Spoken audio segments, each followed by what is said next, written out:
Най-добрият подарък си направи Роберта Балет по случай 24-тия си рожден ден. 6 медала спечелени от мини-формацията на световното първенство по танцово шоу в Порич, Хърватия. 3 поколения са съпричастни към този успех. Готвят се за следващото представление, защото вкусът на победата им харесва и искат още.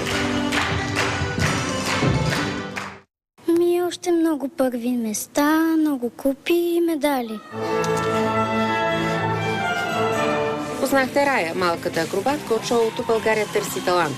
С нова придобивка още 2 купи – златна и сребърна, и знае цената им. Аз много се радвам и ние в балета много работихме, за да стана световна шампионка. На единия танц станах вице-световна шампионка на Лейди Чаплин. На другия танц бях на първо място палавата топка. Подобно на Рая, едва 4 годишна започва и Мария Спасова. Сега, 20 години по-късно, тя е отново в залата, но вече като помощник хореограф и треньор в Роберта Балет. Не знаех какво ме очаква. Много силно се надявах да ми хареса и наистина стана така. Заинтригуваме. Това е нещо, което най-много обичам.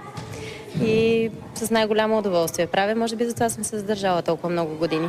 Още от малка казвах на майка ми, искам да стана като Роберта, пострижи ми бритон, за да съм като Роберта. Така че всичко е било, за да съм като нея. Какво е десетки дечица да са вперили поглед в теб, да ти имат доверие и да заобичат танца? Това знае Роберта Джурова, която създава балета преди 24 години. Опитвам се да бъда прецизна във всичко. Децата забелязват абсолютно всичко. Но доколко това може да направи, все пак аз съм човек и аз мога да сгреша, но все пак се старая да бъда изрядна, поне що се отнася до работата ми и това, което зависи от мен. Всички ми викат Роберта.